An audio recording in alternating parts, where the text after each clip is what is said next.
is community mobilization, about which I am going to proceed and give a follow-up of where we left.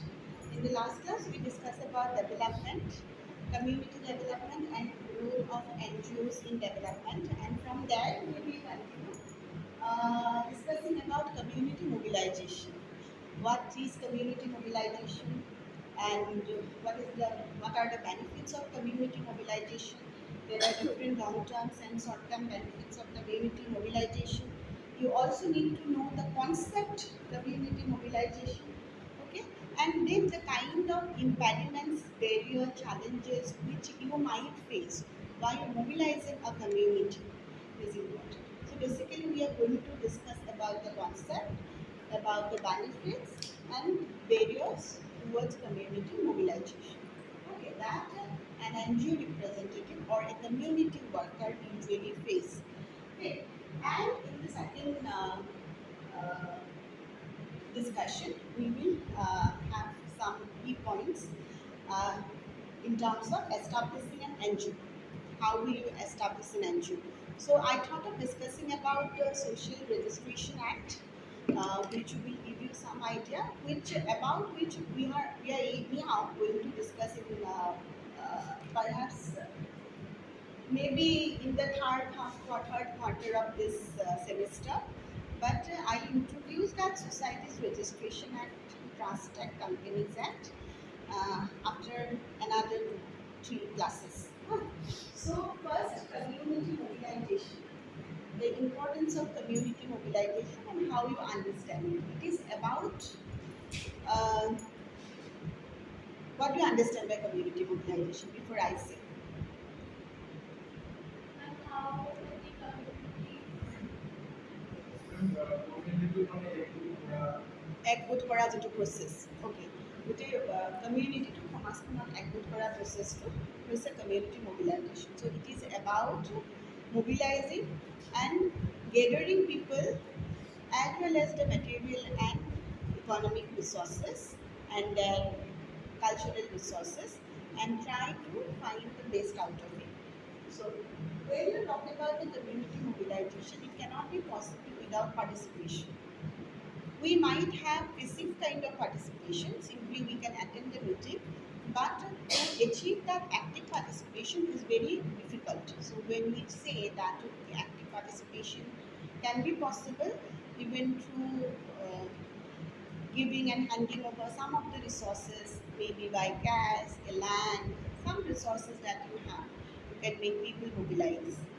Or maybe by being a key informant, you can contribute to community mobilization and participation. So by this very form of participation, you can actually see that participation is very important for community mobilization. Okay. So community mobilization is a process of getting active participation of people, of human resources and material resources in order to achieve the best of the existing resources. So it is basically a process of making people actively participate along with the material resources as well as their pursuit, their labor. So when we talk about the mobilization, here I am not going to discuss about participation because we are going to have another separate class about different types and typologies of participation. But simply we can say that it has some long-term and short-term benefits. So when we say community mobilization, a community will be mobilized basically to reduce the dependency of that community to any external organization. So that will be one benefit of community mobilization. So community, we'll seek for mobilizing a community so that its dependence on another institution will be reduced. And to get active participation, the first and foremost, a very important benefit of community mobilization. Second benefit of community mobilization is the understanding of existing knowledges and experience of the community and getting acquainted with each other and understanding the existing knowledge and the experiencing of the community. That is very important, right? And also making community own the resources is another benefit. So most of the time, community don't feel ownership of the resources. They don't feel that they actually own the resources, own their surroundings even. So whatever infrastructure they do have, they don't know and they don't feel that ownership. So to bring that feelings of ownership is very important for community mobilization. So benefit of community mobilization is related to active participation. So we achieve active participation in the community. Second is that once you mobilize the community will feel confident, they will be hopeful, and to overcome that kind of apathy which was there, which I discussed in the last class, as well as once you mobilize that, they will have that sense of belongingness to the community, which will be enhanced more and more, and also they own the resources which they have. They own the resources, they own the infrastructures which they have because they will have knowledge about the community. They will understand their need, understand their problems properly. So this is important. And they will realize their knowledge and experience. So making them realize their knowledge and experience is very important. And that is possible through community mobilization. And also including the excluded group from the community is also another benefit of community mobilization. So normally few groups are being excluded, which you are including through mobilization and through active participation, making them actively participate. You are mobilizing the excluded group, like women. They happen to be excluded. One section of youth happen to be excluded group. You are bringing them together and mainstreaming their needs, mainstreaming their problem and challenges are also some of the benefits of community mobilization. And then we also see that community mobilization will at the same time enhance the capability to deal with any kind of disaster and calamities because people will be actively participating.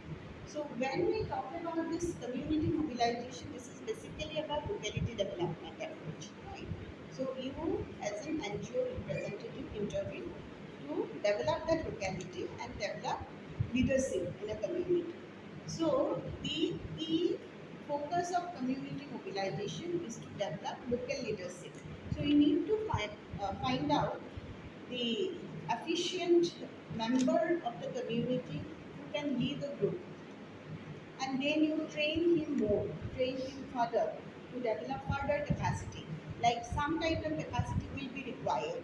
We have discussed about the capacity building skills, like negotiation skill is important, managerial skill is very important, how to write an application, how to arrange a meeting is important, how to build rapport with other existing organization in that locality is very important. Okay, networking is a very important skill, right? And also listening skill. We also give them listening skill, give them idea about listening skill because most of the time leader is not the one who will only speak and impose upon. Leader is the one who will listen to the people. So that is very important skill, which is also to be given to the community. So leadership skill, developing leadership skill is important. And finding out the best leader from the community is also important. Finding out the best leader and entrusting the duties, entrusting upon the duties to him, and also further facilitate him to mobilize the community. So this is also a channeling of trust, hope, and confidence to one who is capable of, and then he will help you in a way to mobilize the community. So in one community, we basically talk about different kind of capacity building, right?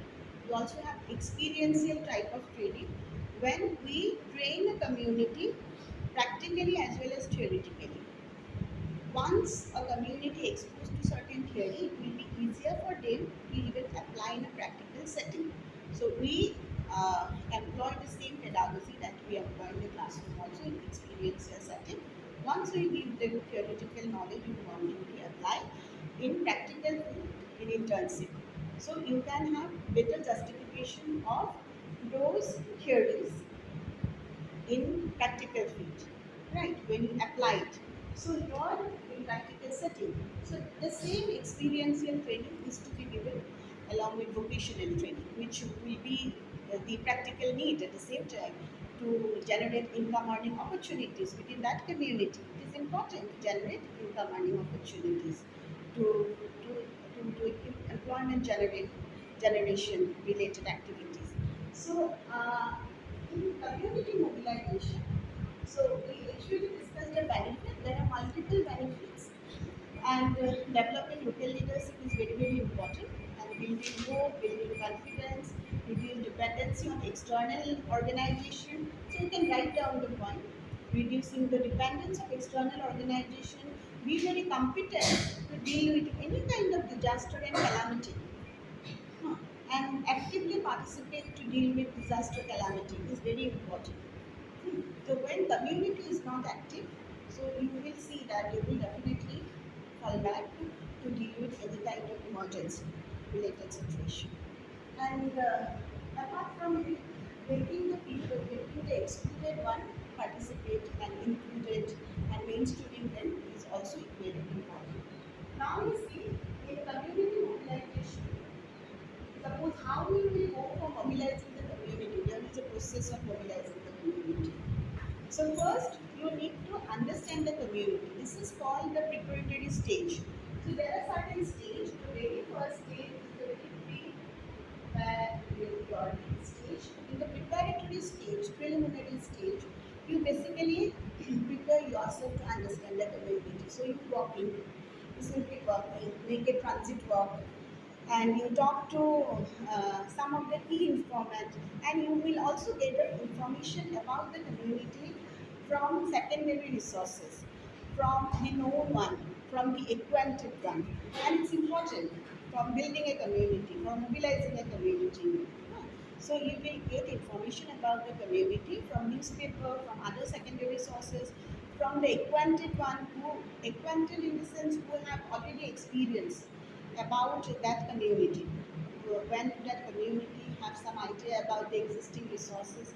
So from your acquaintances, you will get a clear idea about your community. Yeah, the community where you are going to, which you are going to intervene, where you are going to work. Like that. So now you see, after that, once you walk in, you will also need to find out the existing leaders like a Bhagat, president of that self-help group, that panchayat leader, then Women Mahila Mandal, youth group. So we usually have numerous grassroots groups are there. So you need to find out the leaders basically, and you need to talk to them first to get first-hand information. That is the first and foremost approach to understand a community, and that too primarily apart from the secondary survey. So you will find out the key informant. So you will, in a very preparatory stage, you will walk into the community and you will collect information about the community from the key informants. And you will also have some resources earlier, in a sense, have some understanding about who will be the key informants that you will study. Huh. That you will have to study priorly before you intervene, before you go. And then after it, you need to preparatory stage. After preparatory stage, what is important is assessment stage. Assessment of need. Now you see, need assessment is equivalent to problem identification. Now you need to know the problem in the community. Why you need to go and mobilize a community when there is no problem? We talk about mobilizing a community, get some better benefit, better advantages for them only. So that will be a mobilizing them. So we might have a sound rational or a reason to mobilize them. So why we need to mobilize a community? We need to find the problem in that community. So problem, you need to break down the issue. Here I am not talking about issue. Issue is a bigger one. So So when you talk about the problem may be very smaller. You see that subtract of the issue.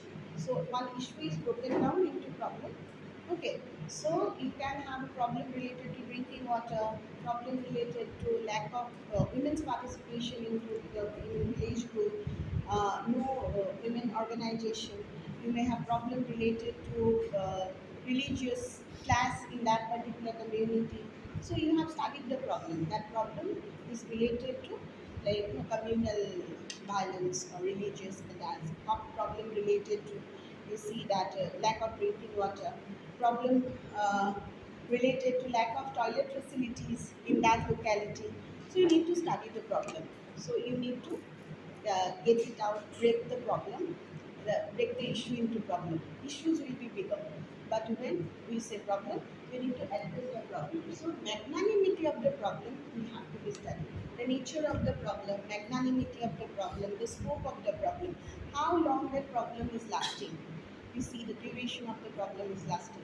For last 5-10 years, there is no drinking water provision, no provision for drinking water, and for 5-10 years, there is no provision even marketing the products that has resulted them in utter poverty. So you need to find out the cause of marginalization of the community. So when a community is marginalized, we usually mobilize that community. And the chief causes of marginalization are poverty, discrimination, and disabilities. So these are the three very causes of marginality. So people feel discriminated. It happens. There are good classes, power inequities, they feel discriminated. Disabilities are there. Disabilities, their apathetic condition is there just because they are not literate. They are not literate, they do not have functional literacy, they are not aware about various schemes that government has brought in. Okay, and also there are incapacities developed due to lack of infrastructures, which also make them visible. Remote areas make them visible. So there are different regions to make uh, them found visible. Okay, the community when feel marginalized. And then poverty. There are innumerable causes of poverty. Right. So you need to find out the problem related to marginalization. It may be poverty, discrimination, or disabilities. Any kind of problem will actually fall into three very categories. And also there are ascriptive identity based ones. Ascriptive identity, ethnicity, tribal people, caste, religion, that will also make you people very marginalized at the same time. So when people have some biases, prejudices, and it is often there that when you see a layman person go to a community, you have some prejudices. But as a community worker, you are not supposed to have any kind of biases and prejudices or stereotypical views. When you interview into a community, when you interview into a community, you are supposed to have a blank sheet of mind. You don't know anything, so you're going there like a blank sheet of paper. You need to interview them. If you get some information, but if you are biased, if you have a prejudiced mind, you cannot mobilize a community. Okay, so it's very difficult also to deconstruct the knowledge at time. But you have some idea that okay, there are problems related to the village bosses and the leaders because they don't tend to listen to other people and they don't tend to participate that women section into the decision making and they are very prejudiced and also you see that they are prejudiced about development even.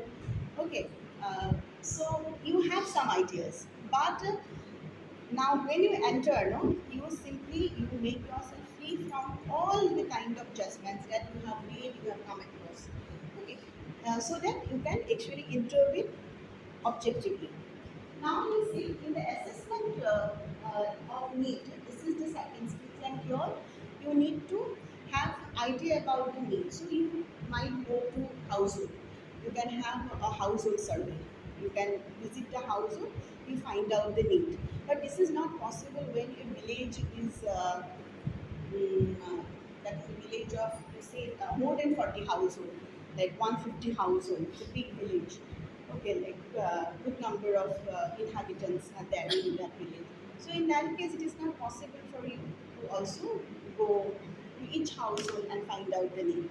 If a village of 30, 40 households, then definitely you can go to that household and respective household and seek for understanding of their need.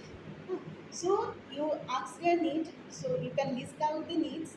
That is a need assessment, which is important. Needs assessment for community mobilization. And here you don't need to be prejudiced. Problem may be related to drinking water. Problem may be related to illiteracy. Problem may be related to communal insight and balance, incitement, mhm, and frequent communal classes and frequent violences, and also theft, other criminal incidents, criminal that reports which you have found.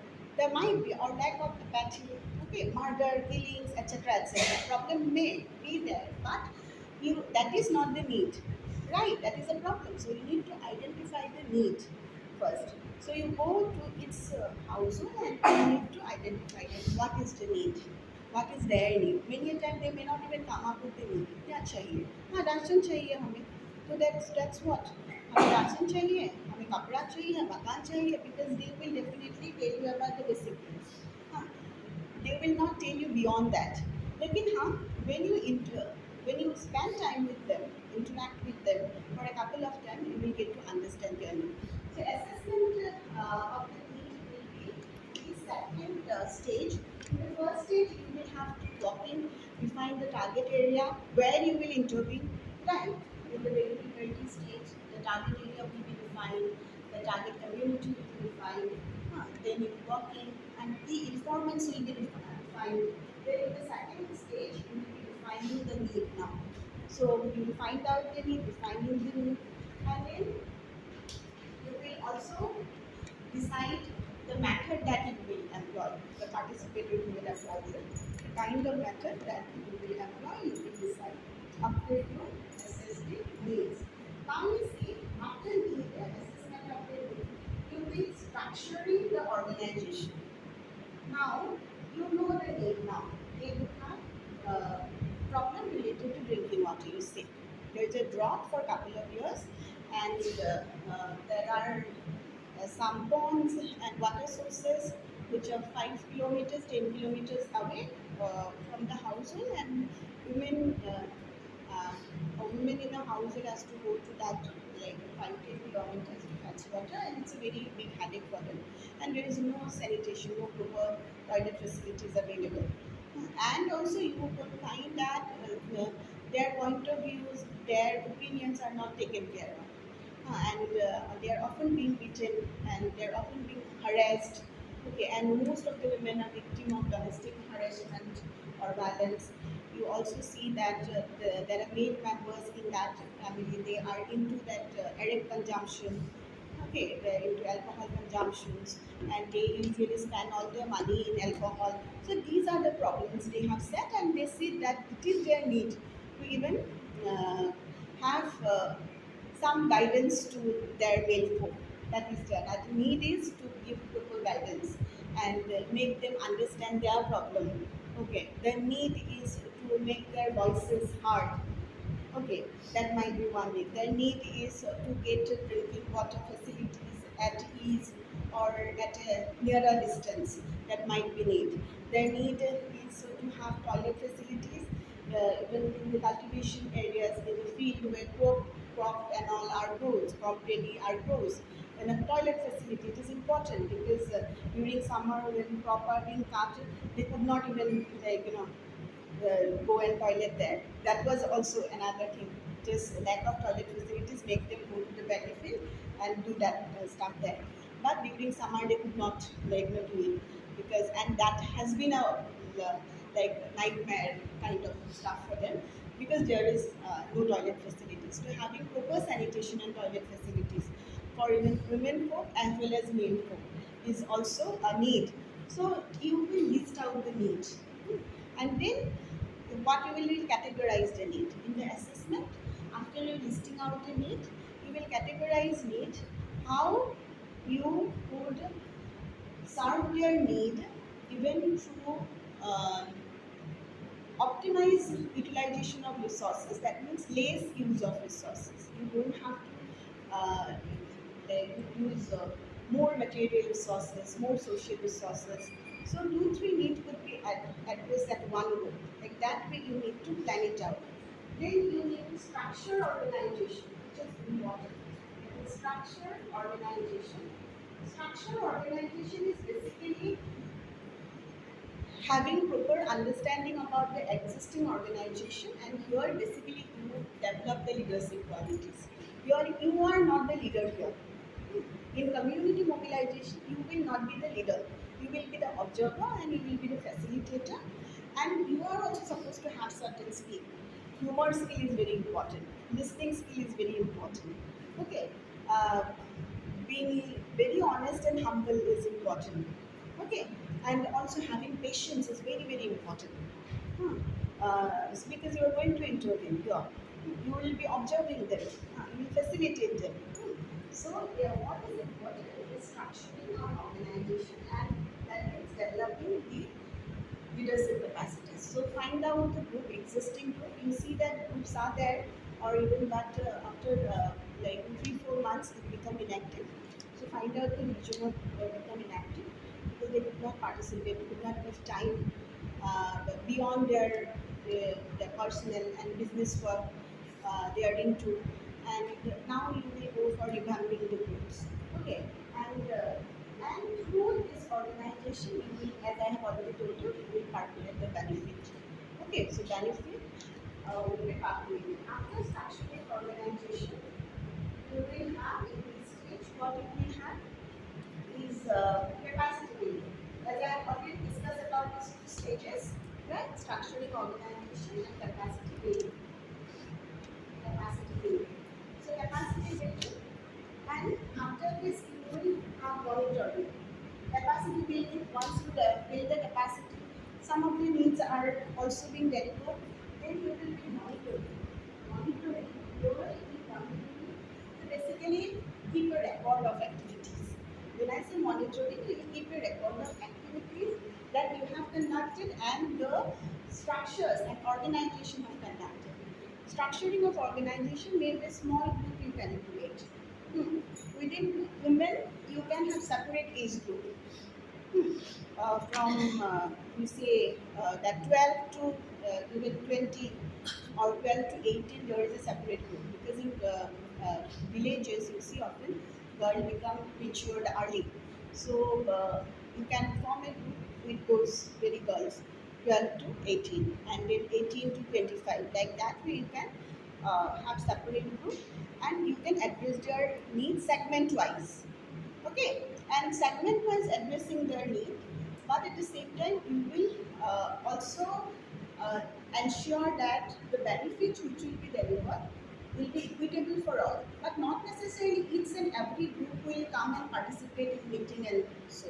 Okay, so your in structuring organization, meeting is very important. The skill of a community uh, representative worker, how to hold the meeting is important. So that I will discuss after I will discuss the pages. And this is basically this is monitoring. Monitoring is record keeping. Okay, this is record keeping. You keep the record. And after monitoring, you will evaluate basically. Evaluate the result of community intervention, and then you phase out. Phase out, you are handing over the responsibility to community members. Right? So this is the process. After monitoring, you will have evaluation, and after evaluation, you will have phase out. Phase out is handing over responsibilities to the community. So now let's see in structure. In structuring organization, what is important is how to hold a meeting. How to hold a meeting, the skill of holding a meeting is important. Now, while holding a meeting, what are the aspects that you will keep in mind? Certain aspect you need to keep in mind. Suppose I tell you arrange a meeting among your fellow beings. So, you decide the agenda. Right, you will decide the agendas of the meeting. What will be the agendas of the meeting? Agenda may be one, agenda may be many. multiple agendas. Then you decide the key participants who will be participating in that meeting. He'll decide the time of that meeting. He'll decide the value of that meeting. Right. While deciding the value, there are also other factors you need to consider. What are the factors that you need to consider while deciding the value? Tell me regarding the value. When I arrange a meeting, what are those aspects that you need to consider? Suppose that room has to be airy, well ventilated, right? And for women participants, definitely there will be expectation of having some side care provisions or space where they can keep their children because women and children are always associated. Okay, so having some space for the children is very important. So in every institutional setup, even for meeting also having some space for the children because they are associated. Male folk are not that associated with children. So having some space for the children and in village level also it's very important. And that is the reason most of the women cannot even come out and participate. So that is one thing. And also what you is not very suffocated and proper arrangement of the seat. Okay. And earlier, what happened that even in Assamese community, you might have heard that Chandraprabha Halki Cluster 1, they actually removed that curtain. Their women are not supposed to participate. So there was a divide between male and women, female in terms of participating. They are to be under this veil. So she had that guts to remove the veil and to come out openly and participate in every discussion with me. So it's very important at the same time. This is important at the same time to okay to discuss about uh, uh, how to hold the meeting and where to hold the meeting. Okay. Then what is important regarding the timing? When we talk about the timing of the meeting, time should not get classed into any kind of social and cultural festival. So you need to decide the time that will not clash with any other group's timing if it is a meeting for like in all open kind of meeting. Meeting may be closed group, meeting may be an open meeting. Open meeting will invite participation from all segments of the society. And when there is a closed meeting, review meetings are closed meeting, like meeting for distribution of HIV medicine among the patient will be a closed meeting. Huh. Any kind of review of say budget will be a closed meeting and review of activities will be a closed meeting. But when it's an open meeting on any kind of awareness activities, campaign, awareness will be open meeting. So we invite participation from all segments of the population. So you see the nature of the meeting now. That is in the structured organization. You see how to hold the meeting is important and you see the nature of the meeting. If it is an open meeting, so you need to think about the timing of different groups who will be participating. And also the timing in general with the kind of festivities and festival timing. And timing should not clash with the occupation. Suppose the farmer group cannot even participate in the meeting during the peak harvesting session on season. You see beyond 7 o'clock, 7 p.m. So they can participate in the meeting after 7 p.m. only. So you also need to be very flexible, inviting them after 7 and keeping a meeting after 7. At the same time, you see the challenge that you have. Women can only participate from 2 to 4 p.m. During that point of time only they are free. They are free. Children usually sleep by then, and they are also a bit relaxed. That is after doing this household chore and other activities, household chores and other activities. And you see that by 9, by 7, they will be preparing meal and all. So it is impossible for them to participate after 7 p.m.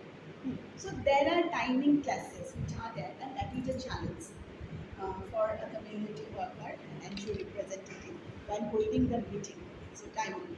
So which time you need to hold the meeting, which will be convenient for all the group. And you need to make it convenient for all the group. Otherwise, you need to have separate meeting. Again, when there is a separate meeting, that will be a kind of closed group meeting. That will not be an open group meeting. And one group will not understand the other group. So when there is an open meeting, there will be like that male, female, youth, and elderly people participate. So everybody's views will be important now because they are open to speak out. But in a closed group setup, it is difficult even to understanding one group, difficult to comprehend and make one group realize the other group that okay, the one group's problem is important. Okay, suppose male will never understand the problem of women's participation in any kind of meeting. But if they come out openly, if they said that okay, it is important, they will realize. No? So hence it is important to decide about the timing. So that is a challenge in structured organization. Deciding the timing is important. And also, as I have already told you, that while holding a meeting, you are supposed to see the differences in the community. That differences may be spiritual differences. When there are different people from different religious background are there. In one villages, there are also Nepali communities, Muslim communities, maybe the Christian communities may inhabit it. So you need to respect the differences of the religious differences, and people might have some spiritual differences also when there are ethnic communities involved. So they believe in spirit even. Okay, and spiritual differences are at times it is related to occult science sometimes, but it is at a different stage we can discuss. But people might have religious differences, cultural differences. Okay, you need to understand those differences. And what is important is uh, don't uh, be politically affiliated.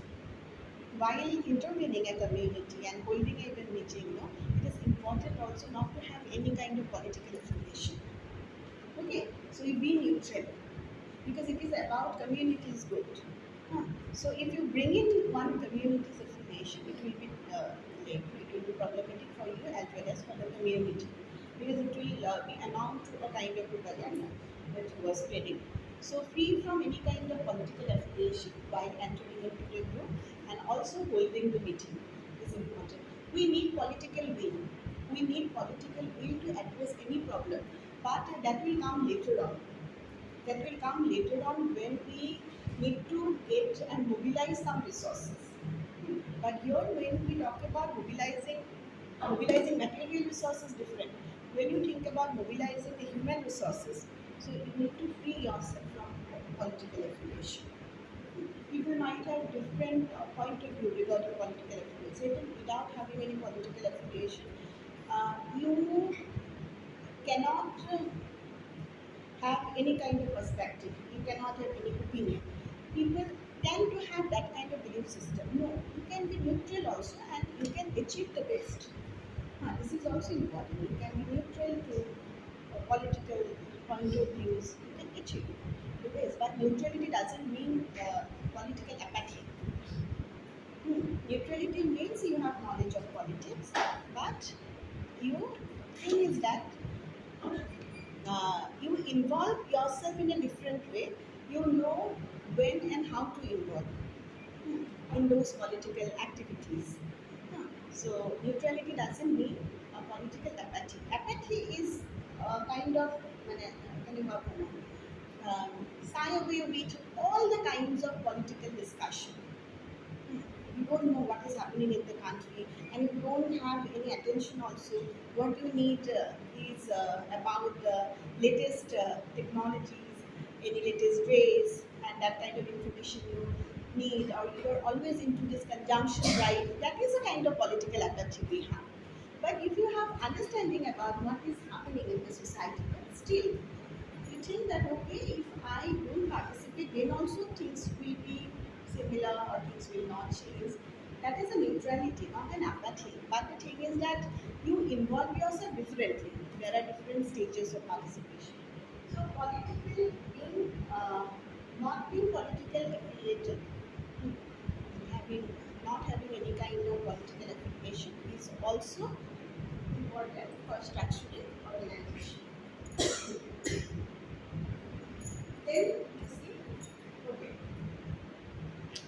capacity building, monitoring. Record this here you keep the record. In evaluation that will assess the result and in phase out you hand over the responsibility. So in community building, basically what you will build the trust, and how we will build the trust. You tell me. What you will do basically build the trust among your peer group or your fellow mates. How will you build the trust? Disney, tell me, how will you build the trust among your uh, fellow mates?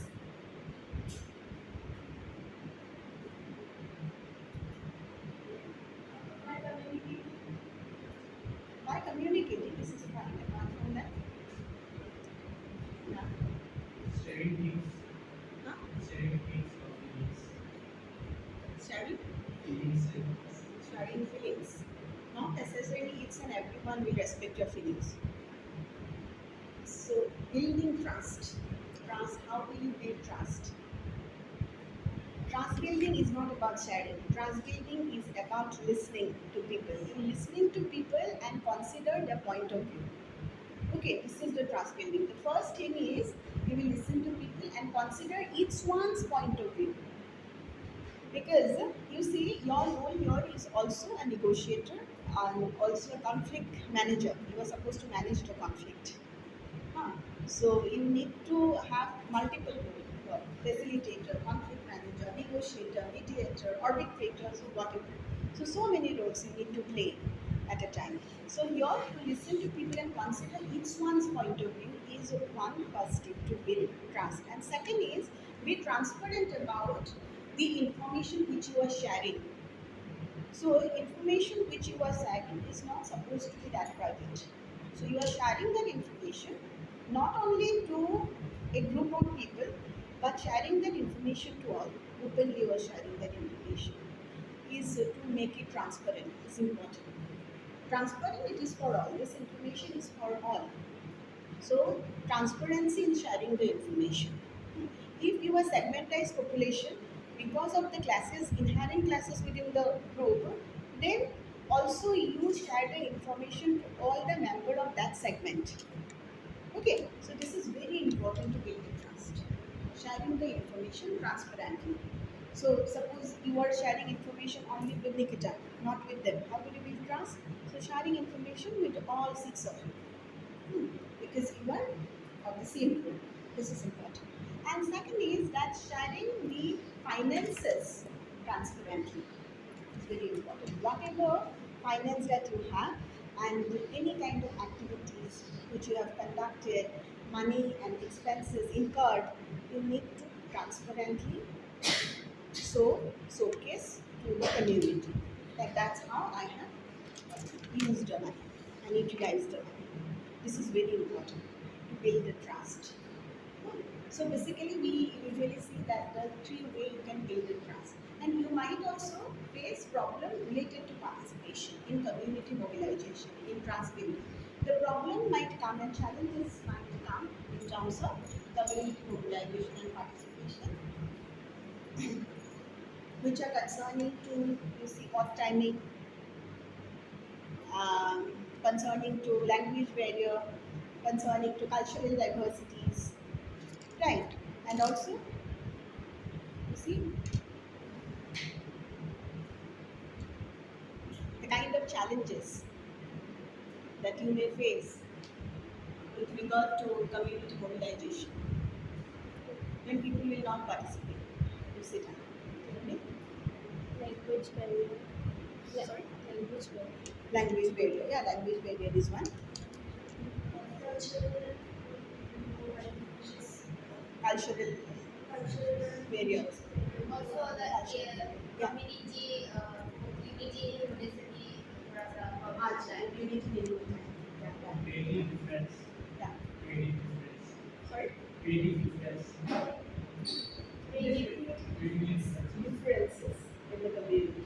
The differences, that cultural differences, economic differences.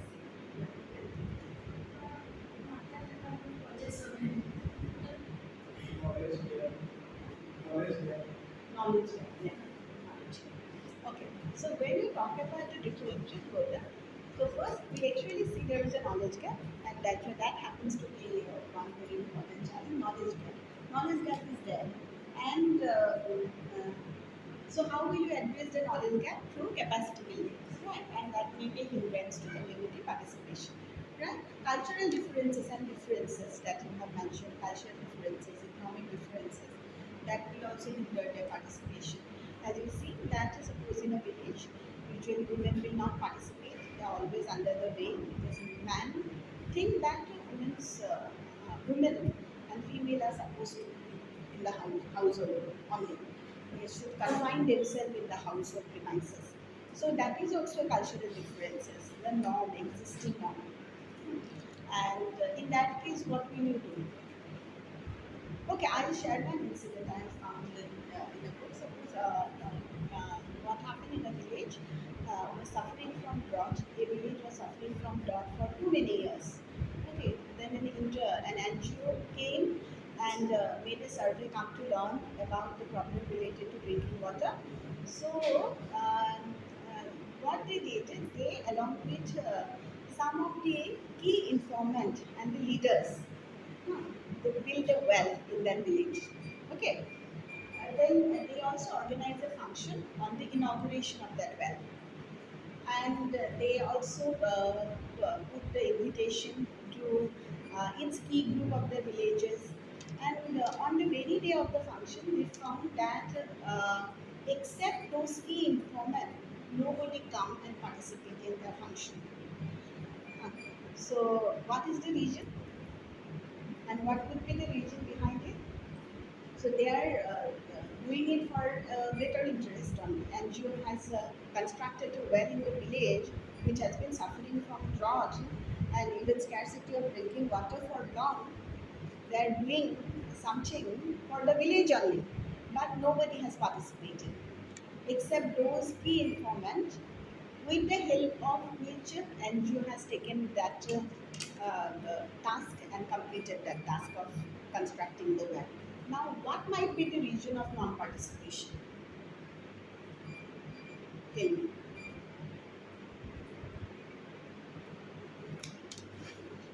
What might be the reason of non-participation of the people in the function? Well is already been constructed, but why people, after getting the invitation, also did not come and participate? Due to some family problems, Interest नहीं होने से, okay, one Trust factor is issue. family trust problems, issue, family problem, Timing or issue, finding more time. family issue, etc. Okay. Also, like project to device আমাদের হাতে ছোঁয়া নাই মানে একটু awareness বা একটু প্রজেক্ট টু ডিভাইসের সাথে ছোঁয়া নাই cap Now, the thing is that I come to learn that in the key informants, there were all young people. No elderly people were there. No village head was there. But there were some young people who actually tried to address them out of that euphoria or out of their sensitivity towards the community. But they did not get the support from other section of the community. Now you interpret it. I said that with the help of the key informant, NGO representative has constructed a well. Key informants are all young representatives of the village, belonging to young group. And they feel concerned about the village, so they also made one NGO interview and constructed well. Now in that very function, people will not participate. Why?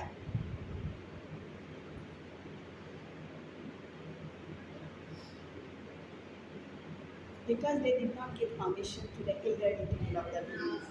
And the thing is that later also let the NGO representative know that site where the well is constructed was a burial ground, which was not known to the younger people of the village. That was a burial ground, so it was considered as a scene to drink water and water from that place. That will be the region. Now you see, while mobilizing the community for this is a good task, but problem related to problem that has occurred is in the very preparatory stage and the assessment stage. Right. So you see, at each stage you might face some trouble. So the thing is that you got to know about the problem, and you straightway, with enthusiasm, we intervene, because you also know that elderly people are inactive in that village. So you found that they're inactive. They don't tend to intervene and they don't do anything to mobilize. So there are young people in that village. They want to bring some change for the community. So with the help of those, you construct a well. But at the same time, you see the fate. See, that kind of situation might come. In that case, you need to have a proper study and get proper approval from each channel, the elderly community of the village. So assessment of the needs of every section and segment of the community is important, and their approval is important. Hmm. You see, this is very important. And then second thing is also there. Get like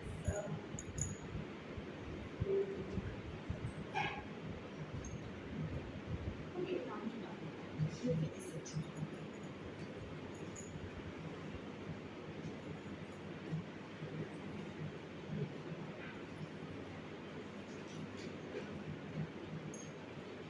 Now we see how to form an NGO. First aspect is building. How to form an NGO. In how to form an NGO, what is important is first it is important uh, for forming an NGO. To identify the problem, Identify the problem. Uh, where do we work as an NGO? Then yeah, tell me. when card over card can be institute from police. Target. Target, the Set. target. Targeted This, goals. yeah. NGO for the main goal, what they want to achieve. Good. First is, yeah, good, but these are all connected. Okay, these are all connected. What you have said. Okay, the identifying the problem, then your target, beneficiaries for whom you are working, and mission and the goal. Right. So you see, mission, when you talk about the mission and the goal, an objective will be the very first step to build an NGO. So while building an NGO, you need to have some goal, and goal will be formed on the basis of identifying problem and the need assessment. Will form the goal, and also the target beneficiaries. So normally what happened is orientation, target beneficiaries, deciding the target beneficiaries can also be done later, we said. Okay, first have like, okay, you identify these are the problems usually that real people face. So you define some broad goals. Okay, broad goals, which would be later on broken down to some of the objectives.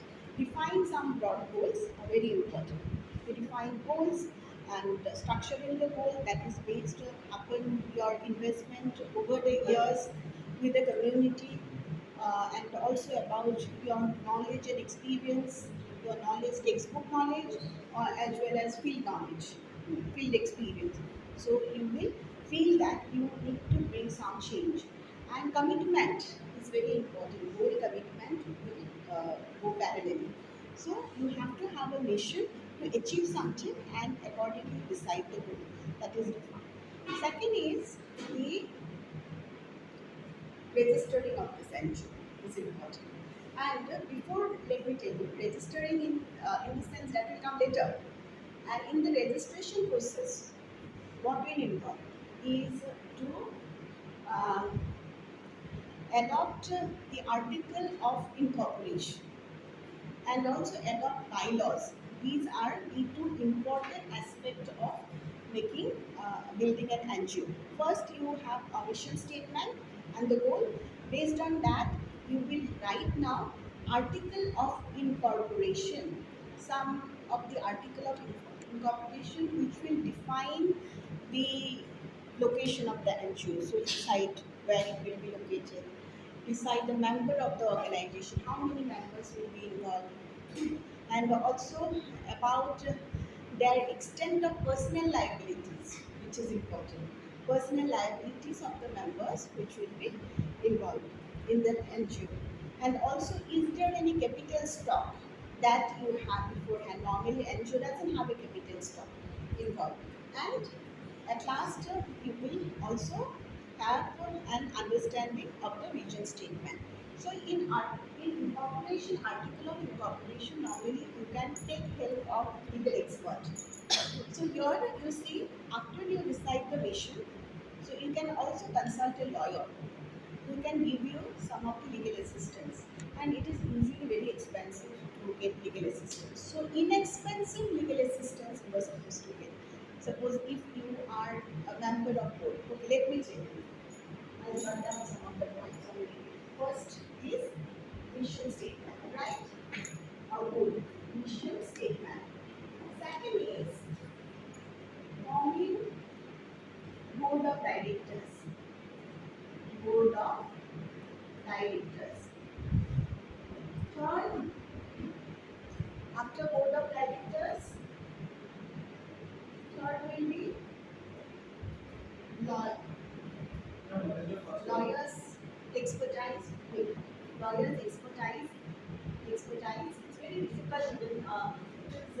It's cannot be doubted. Okay. So lawyers expertise. Fourth is easy right article of incorporation. Article of incorporation. And fifth is adopting article of incorporation. Fifth is adopting bylaws. Adopting. Adopting bylaws. Bylaws. Adopting bylaws will be important. Adopting bylaws. Okay, so you actually see after you decide the mission statement, you will form a board of directors. Now, who will be the members of that NGO? Normally, 7 members who will form, uh, and there will be more than 7 also. There will not 7 members have to be there. Uh, Usually set in that particular board. So, for registration of any societies under any societies and registration. So, you are forming a board of directors. Board of directors will be financially, legally, technologically committed. So you need to find out how far they will contribute to the society, how far they will be committed to the goals, and they should not be deviated to the goals and the mission.